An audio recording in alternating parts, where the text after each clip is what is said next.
Maaring maging mitya ng pagbabago sa liderato ng Senado ito hong minority report na inilabas po ni Senator Rodante Marcoleta at Senator Amy Marcos kasama ang iba pang oposisyon o minorya diyan po sa Senado.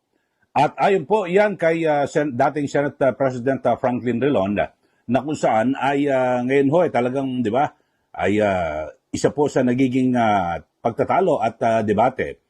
Ito hong paglalabas ng minority report kung saan ang naging tanggap po ng mayoriya sa pangunguna ni Senate President Tito Soto at Senator Ping Lacson ay isang uri di umano ng parang pambabastos at kawalan ng respeto dito po sa at hindi raw kasi inantay na maglabas po ng report ang Senate Blue Ribbon Committee.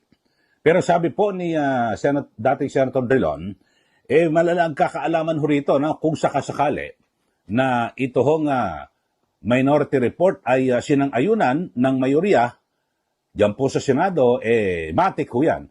Ay pagkapalit na po yan ng liderato ng Senado. At kung hindi po aprumahan ng nakararaming mga senador, yung magiging committee report ng Senate Blue Ribbon Committee. So yan po, kasi ngayon ho, ang sabi niya talagang napakanipis po ng bilang ho sa pagitan po ng mayorya at ng oposisyon.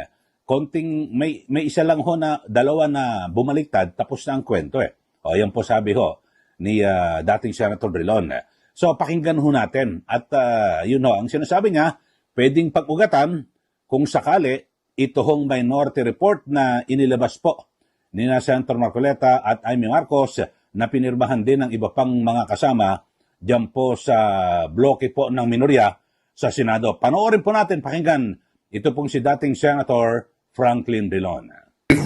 The report of the Blue Ribbon is reversed by the plenary, meaning that the majority of the senators will now vote for the minority report. Yes. It will result in a change of leadership in the Senate, because then that is a manifestation of the lack of confidence of the majority in the majority representation in the Blue Ribbon, and therefore that can cause a change of leadership. Okay. Because they have the numbers for this report. Obviously, they have the numbers to reverse what, say, Senator Lacson and his colleagues in the majority writes in the committee report.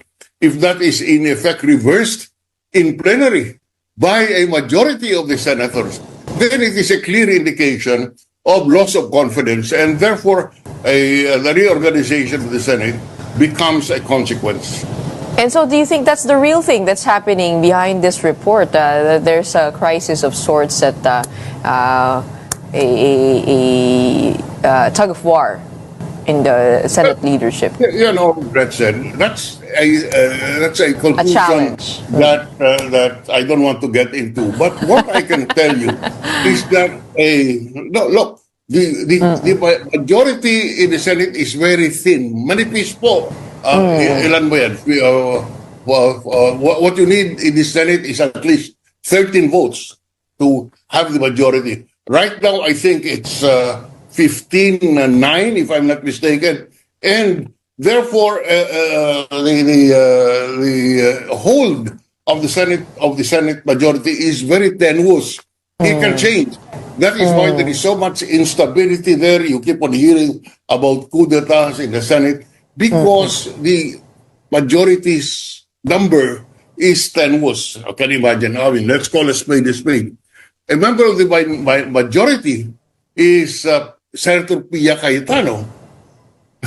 Senator Alan Peter Cayetano is in the majority, is the minority. Suppose Senator Cayetano aspires to become Senate President. What do you think will be the vote of Pia? Do you think he will vote against the brother? Of course not. So it only demonstrates what I am saying, that the manifest po yung mayorya, the majority is very tenuous. That is why there is so much instability because of that situation in the Senate. Yan po ang pahayag ni dating Senator Drilon at na kung saan yung sa interview no, ni Gretchen Ho. At sabi niya, kasi alimbawa, kung sakasakali na maglabas po ng, kasi dalawa, ikukumpara ho yung report ng Senate Blue Ribbon Committee na pinamumunuan bilang chairman nitong si Senator Ping Lacson. Tapos ay ito hong minority report naman na pinangunahan din no, ni Senator Rodante Marcoleta. Kapag sinang-ayunan ng mas nakararami yung minority report, tapos na po ang kwento.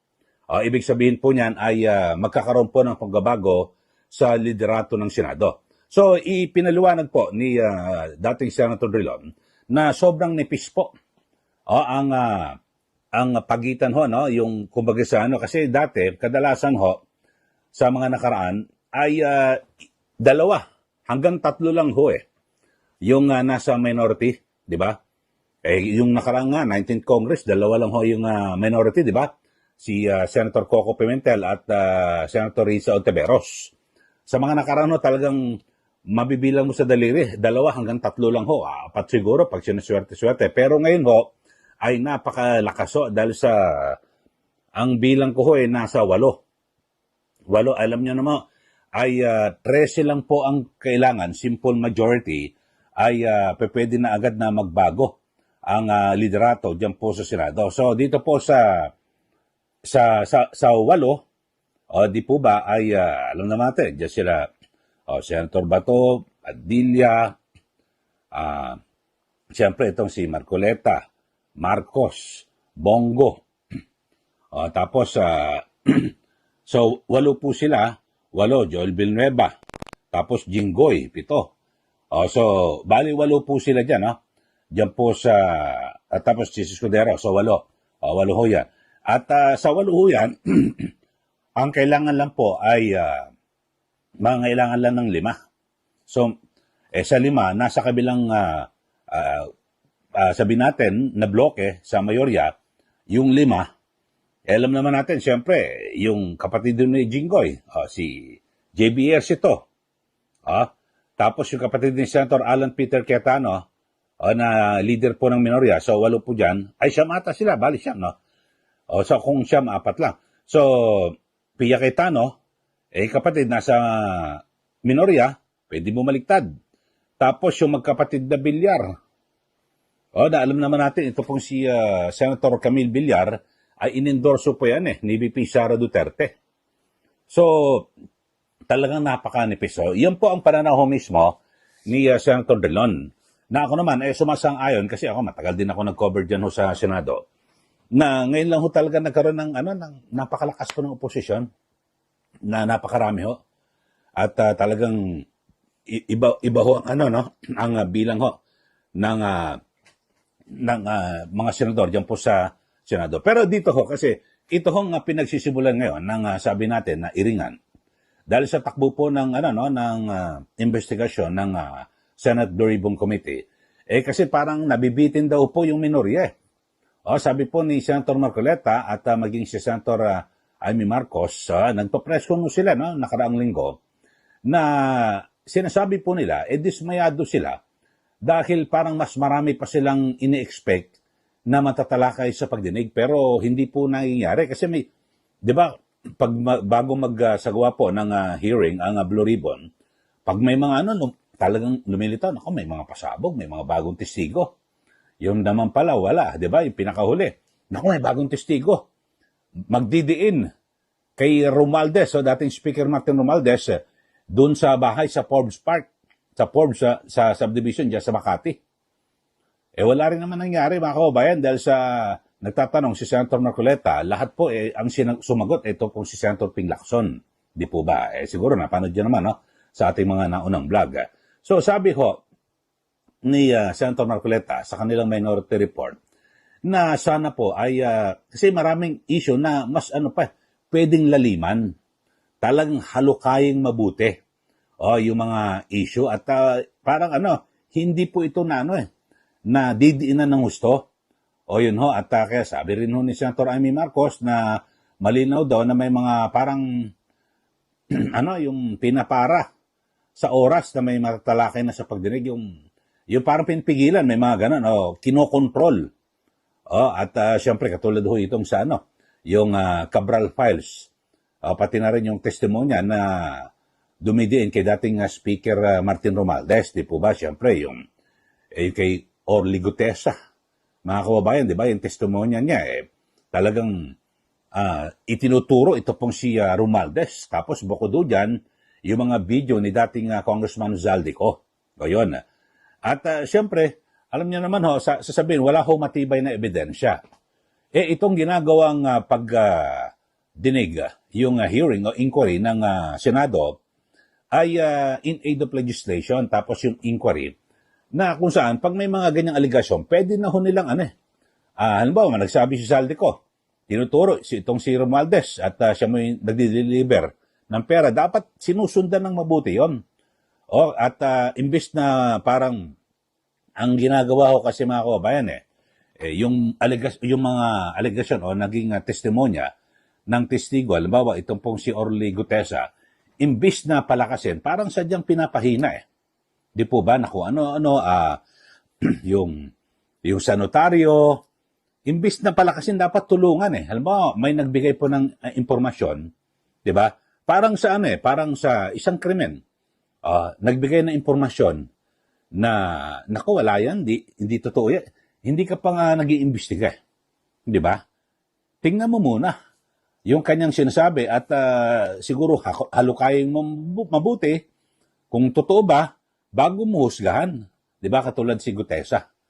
Di ba? Parang ganun lang ho, mga kababayan, di po ba? Alam mo, may nagsabi, ganito yan So, don't shoot the messenger. Ang ginagawa ho kasi kagad, mga kababayan, ay tinitira yung nagbibigay ng impormasyon. Hindi po. Dapat ay tingnan mabuti kung ano yung sinasabi niya. Ano ba aligasyon ito?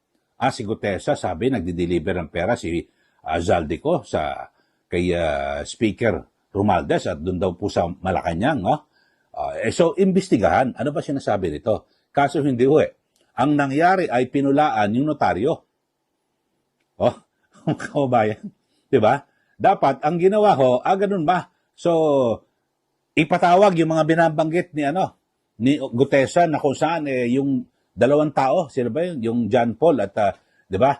Na kung saan ay sila ang nagsasalangsang at namamahala sa sa pag-deliver ng pera. Dapat gano'n, yung mga binanggit pa na iba ni Gutesa, ito yung mga kasama natin, ito mga tao rin, staff ni Zaldico. Dapat pinatawag ho ito Di po ba?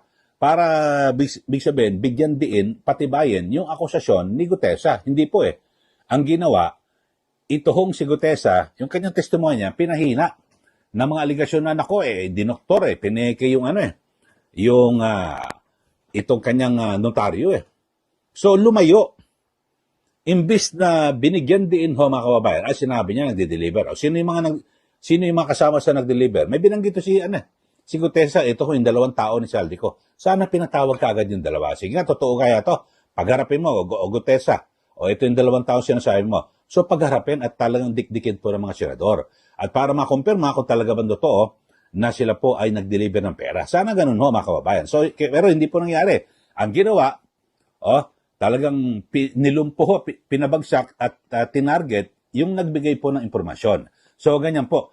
At sabi nga po ni Senator Marcoleta, bitin daw po yung ginagawang pagtuturo ng dalawang testigo dito po kay Curly Discaya sa issue po ng property na di umano ni Romualdez. At siyempre, kaya ang ginawa ho, naglabas po sila ng hiwalay na committee report. Itong minority report na tinatawag. Kasi wala naman po sa rules talaga na ang minorya ay pwedeng maglabas ng kanilang sariling report. Kasi yung mismong chairman at buong komite ang dapat na maglabas ng report. Pero sinasabi ho ni Senator Marcoleta, hindi naman bawal andyan lang yan. Bahala kayo kung tanggapin nyo o hindi. Kumbaga sa parang itong minority report mga kababayan ay suisyon lang. At siyempre, para panggising na rin po sa iba pang mga miyembro ng komite na may mga miyembro ng Blue Ribbon Committee ang hindi po nasisiyahan dito po sa pag-usad ng investigasyon, no, di ba? So, yun ho mga kababayan, talagang dapat ho talaga, mas maganda ho mga kababayan na tanggapin ho, ito may minority report, o sige, noted. Ganun lang ho sana ginawa eh. Wala, pinintasan, hindi, pambabastos yan eh. O, inuunahan nyo kami, magre-report kami. Kasi sabi ho ni Senator Marcoleta, may pangako po eh. Itong chairman ng Blue Ribbon, si Senator Lacson, na sabi, December, maglalabas po sila ng partial. Yung partial ho na committee report, pero hindi po nangyari. So, ang ginawa, inunahan na po nila.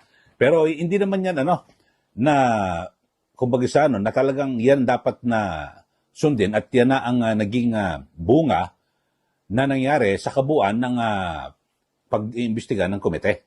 Hindi po yan. So parang nandyan lang, parang suggestion lang eh. At panggising na, dapat nakukulangan yung iba pang mga senador.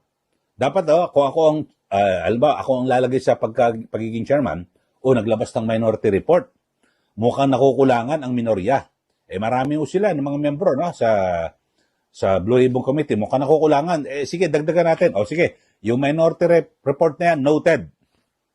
Sige, kung ano man yung mga binabanggit nyo, lahat yan ay hindi natin babaliwalain at sa mga susunod na pagdinig, kung nabibitin kayo, eto isasagad natin para talagang mahalukay natin ang gusto. Sana ganun po.